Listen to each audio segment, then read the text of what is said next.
네, 안녕하세요. 2026년 3월 3일 화요일. 오늘 아시아 금융시장이 말 그대로 거대한 충격파에 휩싸였습니다. 대체 무슨 일이 있었던 걸까요? 지금부터 하나하나 짚어보겠습니다. 바로 이 숫자, 마이너스 7.24%. 이게 오늘 대한민국 코스피 지수가 기록한 하락률입니다. 시장에서는 벌써부터 오늘을 검은 화요일이라고 부르기 시작했더군요. 자, 이 엄청난 사건을 제대로 이해하려면 좀 체계적으로 봐야겠죠. 그래서 오늘은 크게 5단계로 나눠서 분석해 볼까 합니다.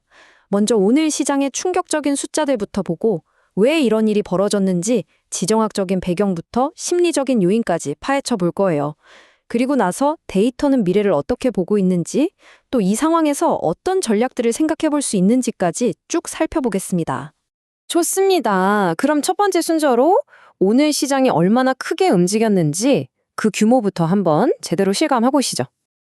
자, 여기 표를 보시면요. 그냥 코스피 지수만 떨어진 게 아닙니다. 특히 대형주 중심의 코스피 200 그리고 선물 지수를 보세요. 하락률이 마이너스 8.34%, 훨씬 더 가파르죠? 이 선물 시장에서의 투매가 너무 거셌기 때문에 결국 시장 전체의 거래를 일시적으로 멈추는 서킷 브레이커까지 발동된 겁니다. 그만큼 상황이 심각했다는 거죠. 그리고 이 모든 일의 핵심에는 바로 외국인 자본이 있습니다. 이게 그냥 우리나라 투자자들끼리의 패닉이 아니었다는 거죠. 무려 5조 1,400억 원. 이 막대한 돈이 한국 시장을 빠져나가면서 매도세를 주도했습니다. 아니 대체 왜 이런 일이 벌어진 걸까요? 어떻게 여기까지 오게 된 걸까요?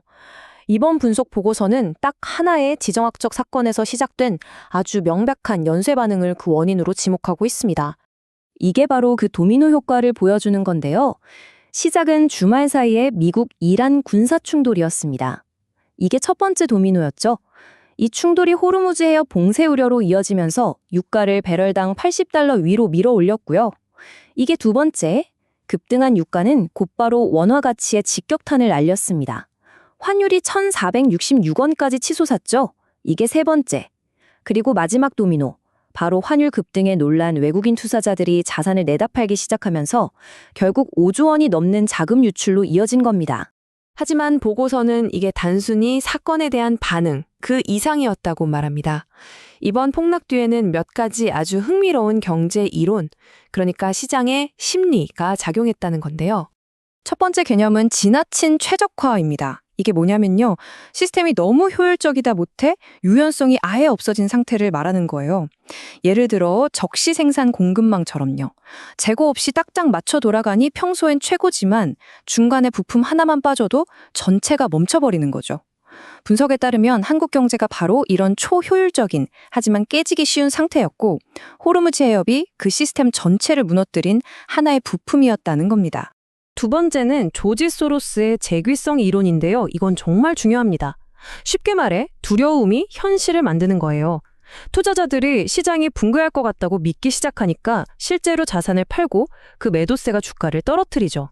그럼 떨어진 주가를 보고 내 생각이 맞았네, 진짜 위기다 하면서 더 많은 사람들이 파는 이런 악순환의 고리가 만들어지는 겁니다. 특히 빚을 내서 투자한 계좌들이 강제로 총선당하면서 그 하락세에 기름을 부은 거죠. 이게 더 흥미로운 지점이 바로 중국 시장과 비교해보면 드러납니다. 보시면 중국은 하락폭이 훨씬 작았죠? 보고서는 그 이유를 강력한 정부의 시장 개입이나 에너지 비축 같은 제도적 차이에서 찾고 있어요. 외부 충격이 왔을 때 그 나라의 경제 구조가 얼마나 튼튼한지가 결과를 이렇게 다르게 만든다는 걸 보여주는 아주 좋은 예시입니다. 자, 그럼 이제 가장 궁금한 부분이죠. 앞으로 어떻게 될까요? 보고서는 여기서 멈추지 않고 고급 통계 모델을 통해 남은 3월 동안 시장이 어떤 길을 가게 될지 예측까지 내놨습니다. 가치라는 모델 분석 결과인데요. 한마디로 이겁니다. 오늘의 7% 폭락은 이걸로 끝이 아닐 가능성이 높다. 한번 큰 충격이 오면 그 여진이 한동안 계속되는 변동성 군집 현상이 나타날 거라는 예측이에요. 다시 말해서 앞으로 2, 3주 정도는 오늘처럼 주가가 하루에도 크게 널뛰게 하는 날이 잦을 수 있다는 뜻입니다. 이건 또 다른 모델 MMC 모델이 10만 번의 시뮬레이션을 돌려본 결과인데요. 보면 3월 중순쯤에 코스피가 5,450에서 5,600선 사이에서 바닥을 다진 후에 월말에 5,750선까지 소폭 회복하는 그림을 그리고 있습니다. 뭐랄까 급속한 V자 반등보다는 바닥에서 한동안 머무는 L자형에 가까운 궤적을 예상하고 있는 거죠. 자, 이런 예측을 바탕으로 보고서는 마지막으로 그렇다면 이 높은 변동성 속에서 어떻게 항해해야 하는가에 대한 3가지 구체적인 퀀트 전략을 제시하고 있습니다. 제안된 전략들은 모두 위험 관리에 초점이 맞춰져 있어요. 첫 번째는 혹시 모를 추가 폭락에 대비해서 풋옵션 같은 걸로 보험을 들어두는 꼬리 위험 해지 전략입니다. 두 번째는 상대 가치 전략인데요.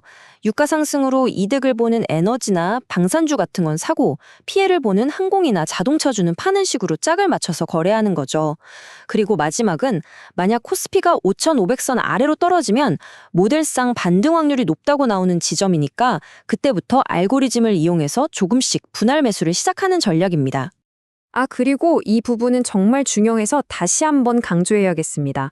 지금 말씀드린 전략들은 어디까지나 분석 보고서에 이런 내용이 있다는 걸 설명해 드리는 거지 절대 이렇게 투자하세요라는 의미가 아닙니다. 모든 투자의 책임은 본인에게 있다는 점 꼭 기억해 주세요. 자, 오늘 내용을 한번 정리해 볼까요? 결국 오늘의 사건은 지정학적인 작은 불씨가 너무나 효율적이라 오히려 취약해진 시스템을 만났을 때, 그리고 거기에 공포라는 투자자들의 심리가 기름을 부었을 때 얼마나 큰 불로 번질 수 있는지를 보여준 완벽한 폭풍이었다. 이렇게 요약할 수 있겠습니다. 이 모든 것은 우리에게 아주 근본적인 질문 하나를 던집니다. 오늘처럼 시장의 공포 그 자체가 실물 경제를 뒤흔드는 힘이 될 때 우리는 과연 무엇이 진짜 위험이고 무엇이 그 공포가 만들어낸 허상인지 어떻게 구별할 수 있을까요? 오늘 이 사건은 모든 것이 촘촘하게 연결된 세상에서 인식과 현실의 경계가 얼마나 순식간에 사라질 수 있는지를 보여준 것 같습니다.